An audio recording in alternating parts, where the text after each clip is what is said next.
Pertarungan politik di Provinsi Jawa Timur yang identik dengan suara Nahdlatul Ulama kembali memanas jelang kontestasi pemilu 2024. Ini menyusul pernyataan tegas Gubernur Jawa Timur Hovifah Indar Parawansa yang resmi mendukung Capres-Cawapres Prabowo Subianto Gibran Rakabuming Raka di Pilpres 2024. Bahkan Hovifah mengaku siap masuk dalam jajaran tim kampanye nasional Prabowo Gibran serta jadi juru kampanye nasional. Saya mendukung paslon nomor 2 dan saya siap menjadi Cerkamnas. Saya siap masuk TKN. Apa yang menjadi regulasi saya akan mengikuti. Jadi kalau kita turun kayak Pak Wagub ini kan cuti. Nah, saya juga akan mengikuti sesuai dengan SOP yang ada. Itu kawan-kawan. Pernyataan Hovifah itu langsung direspons Cawapres nomor urut 2 yang juga Ketua Umum PKB, Muhaimin Iskandar.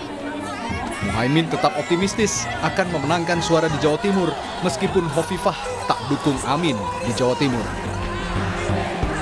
Saat mendapatkan dukungan mantan Wapres Yusuf Kala di Surabaya, Jawa Timur kemarin, Muhaimin menyebut Hovifah dan PKB memang selalu tidak sejalan sejak pemilu 2019.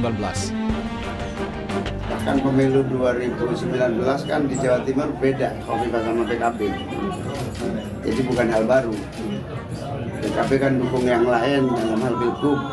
Tapi Hovifah juga tidak mendukung PKB di 2019. Artinya nggak mengaruh apa-apa. Optimis menang berarti di Jatim, Gus? Optimis PKB tetap unggul, suaranya terbanyak di Jawa Timur. Amin, amin. Dan itu daya tahannya kuat, sehingga tidak ada urusannya, itu hak demokrasi masing-masing. Capres nomor urut 3 Ganjar Pranowo sebelumnya tak mau kalah. Ganjar mengklaim sosok cawapresnya Mahfud MD merupakan tokoh Jawa Timur yang akan membantu mendongkrak suara Ganjar Mahfud di Pilpres. Tentu optimismenya agak berbeda dengan Jateng, tapi Jatim itu salah satu provinsi kedua yang menjadi potensi suara Ganjar Mahfud. Dan Pak Mahfud kan dari sana. Maka rasanya Pak Mahfud akan lebih banyak nanti berkeliling di Jawa Timur. Dan saya hakul yakin karena ketokohan Pak Mahfud, performance Pak Mahfud, relasi Pak Mahfud dengan Jawa Timur sangat kuat sekali. Ya. Pulau Jawa merupakan wilayah paling potensial bagi kandidat di Pilpres 2024 untuk mendulang suara dengan 56% suara pemilih nasional. Dan Jawa Timur menjadi provinsi kedua yang menyumbangkan suara nasional tertinggi setelah Jawa Barat dengan 15,33% suara. Jika berkaca pada pemilu 2019, PDI Perjuangan memang menguasai suara Jawa Timur, mengalahkan suara PKB yang dikenal memiliki basis suara di Jawa Timur. Namun, kini 3 Capres-Cawapres di Pilpres 2024 memiliki peluang yang sama untuk bertarung di Jawa Timur, mengingat semua kandidat memiliki tokoh-tokoh yang berpengaruh kuat di Jawa Timur. Tim Liputan, Kompas TV.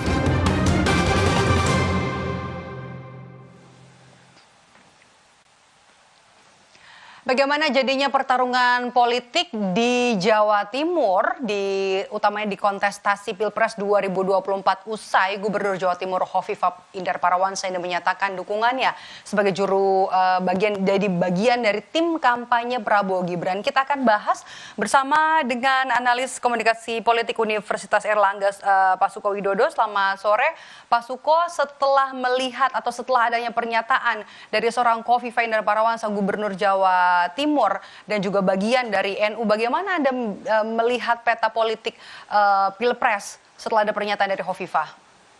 Ya, pertama, Mbak Dop, yang perlu dicatat dalam kekuatan elektoral pendukung masing-masing presiden, kalau rujukannya kekuatan partai politik, misalnya kita tahu bahwa PKB dan PDIP ini menempati urutan 1-2 yang jumlahnya sedikit. Tapi kelompok 2 yang didukung oleh Partai Gerindra dan Golkar kalau digabung juga relatif sama ketiganya. Artinya jika kita dukungan elektoral berdasarkan pilihan legislatif, sebetulnya kekuatannya relatif sama. Nah, keputusan Gubernur atau Hovifah Indar Parawansa ini memang berpotensi untuk merubah keadaan. Tetapi memang hadirnya Bu Khofifah itu kan baru hari ini, baru kemarin yang menyatakan yang dimana kalau kita hitungannya pada komunikasi politik itu berjalan sesuai jadwal debat itu yang ketiga, keempat baru masuk gitu loh, tidak masuk dari awal. Di awal saya kira masing-masing sudah punya reinforcement dan dukungan masing-masing. Nah ini yang saya kira akan kita lihat seberapa dampaknya. Satu catatan yang menjadi penting bahwa Bu Khofifah ketua Muslimat ini saya kira pasti akan merubah situasi kekuatan yang ada yang selama ini sudah mapan dalam fungsi yang sama tadi yang saya sebut tadi. Seberapa besar perubahannya dan seberapa besar efeknya kepada peta politik untuk Pilpres nanti, Pak Suko? Ya tergantung ya, kalau karakter masyarakat masyarakat Jawa Timur sebagai pedesaan misalnya itu kan ketergantungan pada ketokohan yang dianut itu kan cukup besar ya, cukup besar. Berbeda masyarakat kota yang mungkin bergantung pada kekuatan digital, wacana di virtual gitu loh. Nah maka tergantung dari seberapa kuat kerja dari mereka yang ada di lapangan. Kita tahu bahwa Caimin dengan PKB-nya cukup solid di lapangan. Kemudian PDI juga di lapangan cukup solid misalnya. Nah tergantung daya dobrak dari pasukan Pak Prabowo yang kemudian didukung oleh Bu Khofifah ini apakah ketokohan juga pada level ke bawah diikuti. Nah sekali lagi bahwa sayangnya masuknya sudah di tengah-tengah, tentu tidak beda kalau Bu Khofifah masuknya di awal itu. Kembali lagi di situ ya. Sebenarnya kan suara Jatim ini jadi penting, suara Khofifah juga jadi penting kalau kita lihat sekarang ya untuk peta nanti peta Pilpres, peta elektoral begitu. Tapi kalau misalnya kita bisa lihat setelah ada pernyataan dari Khofifah yang resmi mendukung kubu Prabowo Gibran, ini Ganjar Pranowo juga sudah menyatakan kalau juga tidak takut suara PDIP tergerus nanti di Jawa Timur karena PDIP juga yakin kan pasangannya Ganjar ini juga dari Jawa Timur, Pak Mahfud MD. Ya, saya Seberapa kira realistis itu, Pak? Ya, Bu Khofifah kan 5 tahun terakhir ini kan sudah memimpin langsung dan kalau lihat riset-riset relasi antara Gubernur Bu Khofifah kepada masyarakat itu cukup intens ya. Posisinya tingkat kepuasan dan sebagainya cukup tinggi sehingga relasi itu yang akan merubah keadaan karena kan komponennya bukan hanya partai tetapi misalnya ada Muslimat, ada Fatayat, ada pondok pesantren, dan Bu Khofifah juga dekat dengan misalnya kalangan perguruan tinggi, UMKM dan sebagainya. Nah, kalau ini bisa dimanfaatkan, saya kira ini bisa berubah ya. Sekali lagi meskipun saya juga belum lihat perkembangan kan baru 2 hari. Kalau Khofifah nanti turun dengan misalnya TKN yang sama-sama, saya kira memang bisa saya anggap bahwa ini berpotensi untuk mendorong perubahan yang lebih cepat pasangan nomor 2 untuk bisa mencapai angka yang cukup signifikan di dalam mempengaruhi masyarakat, saya kira. Oke, lumbung suara yang cukup besar untuk bisa diperebutkan di Pilpres 2024 ini. Bahkan seorang JK, mantan wakil presiden, ini turun langsung untuk tim Anies Mohaimin setelah resmi Khofifah memberikan dukungan kepada pasangan Prabowo Gibran, kemudian dari tim Anies Mohaimin ini menurunkan seorang Yusuf Kala untuk nanti bisa merebut hati pemilih yang ada di Jawa Timur. Seberapa besar, seberapa penting posisi Jawa Timur di Pilpres kita ini? Ya, memang jumlahnya cukup besar ya, 31 juta pemilih dan 22% itu gengsi pemilih baru yang baru pengalaman. Nah, uniknya memang Jawa Timur itu berbeda dengan Jawa Barat yang relatif secara kultural sama, Sunda. Jawa Tengah juga relatif sama. Nah, Jawa Timur itu ada 6 subkultur. Ada kultur Madura, kultur Arek, Osing, Padalungan, kemudian Mataraman. Dan ini kekuatan pengaruhnya beragam ya, macam-macam. Begitu banyak tokoh yang sifatnya klaster itu gitu loh. Nah, apakah kehadiran Bu Khofifah bisa menjangkau di situ. Sejauh yang saya ketahui memang Khofifah memiliki kedekatan dengan klaster-klaster itu. Jadi kuncinya pada kedekatan pada klaster, bukan Jawa Timur secara umum, sehingga memang kandidat jika akan memenangkan memang harus masuk dalam klaster-klaster itu. Ini yang berbeda dengan misalnya yang homogen ya secara kultural. Jawa Timur itu subkulturnya ada 6, itu pasti punya beda-beda dalam satu wilayah dan wilayah yang lain.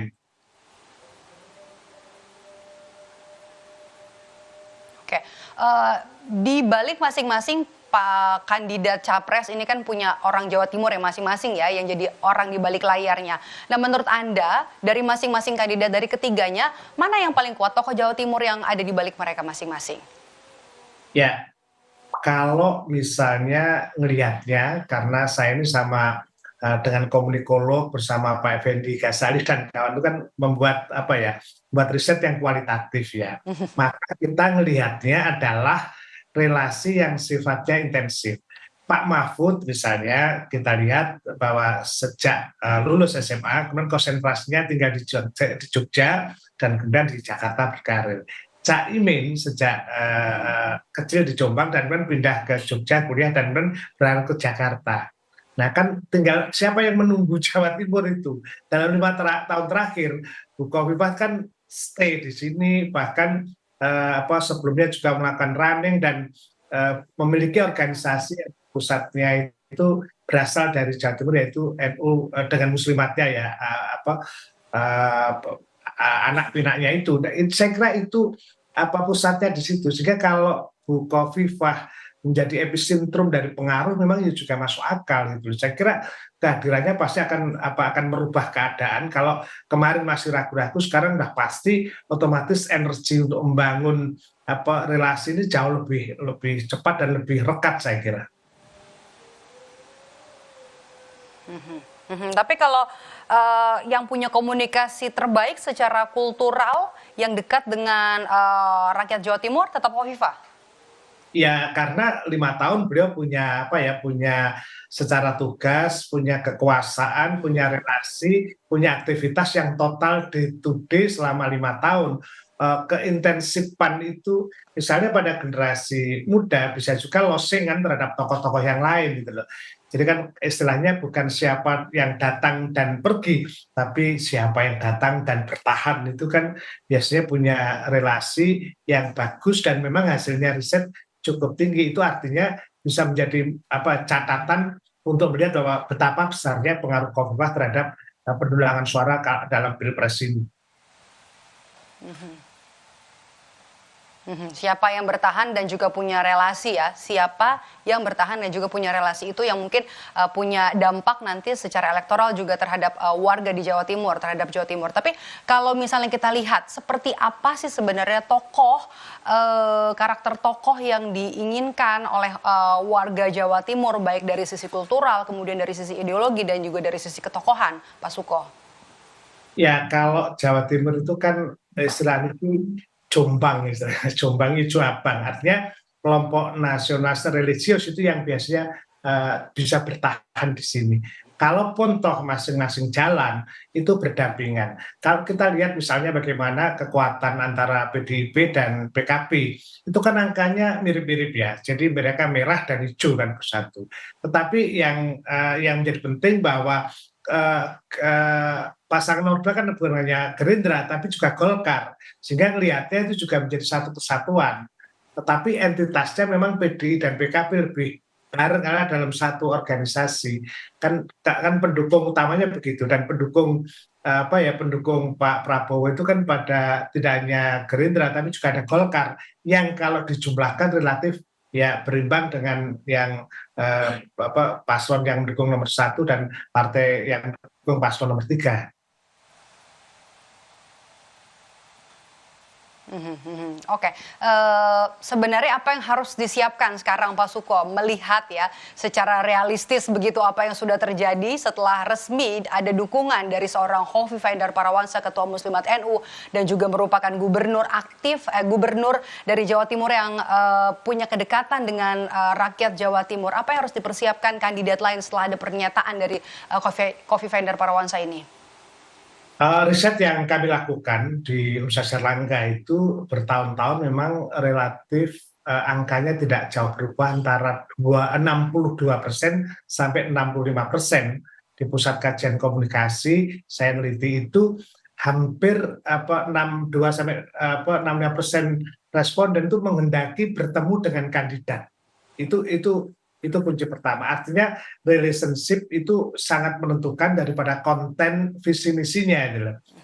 Tradisi masyarakat misalnya silaturahmi seperti Oke. itu yang harus dikembangkan. Nah, misalnya kemarin Pak Ganjar dengan strategi yang Pak Mahfud dengan rebukan muncul itu menarik. Tapi apakah dalam jangka yang cukup pendek ini bisa memenuhi setiap pertemuan-pertemuan itu? Yang kedua adalah strategi dengan pendekatan kultural di mana pemuliaan pada tokoh ulama itu menjadi penting. Itu saya kira juga menjadi kunci. Jadi dua hal itu saya kira yang menentukan pengaruh terhadap elektabilitas yang akan menentukan di depan sih. Oke, kalau untuk ketokohan di Jawa Timur sebenarnya Pak Suko seberapa besar pengaruhnya ketokohan ini bagi warga Jawa Timur? Ya, memang agak menurun ketika kemudian dalam 2 tahun terakhir ketika digitalisasi berkembang itu kan luar biasa ya. Kalau dulu misalnya satu tokoh bisa berpengaruh pada 30 orang, mungkin sekarang satu tokoh hanya 20 orang. Satu. Yang kedua adalah tipologi ketokohan. Misalnya di kalangan tapal kuda daerah timur itu posisi ulama sangat menentukan. Tapi di budaya arek yang sudah industri itu tokoh industri kapital itu menentukan.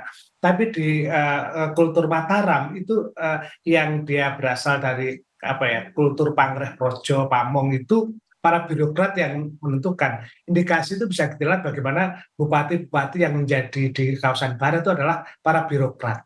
Jadi tipologi satu daerah. Karena itu tidak bisa pendekatannya bisa satu pola, harus dengan masing-masing klaster itu melihatnya itu. Jadi tokoh yang menentukan adalah tokoh lokal di mana kultur itu meyakini karakter-karakternya. Oke, tokoh lokal yang mewakili karakternya dan juga kita akan lihat nanti seberapa panas nanti perebutan suara di Jawa Timur, apa strategi nanti yang digunakan dua kandidat lainnya Ganjar Pranowo dan juga Mahfud MD serta dari pasangan Anies Imin yang dua-duanya juga memang punya 2 orang ya tokoh yang dari Jawa Timur setelah adanya pernyataan resmi dari Hovifah Indar Parawansa yang menyatakan dukungannya kepada pasangan Prabowo Gibran. Terima kasih sudah bergabung bersama kami. Pak Suko Widodo sudah bergabung bersama kami di Rumah Pemilu sore hari ini dan sehat selalu Pak Suko. Salam.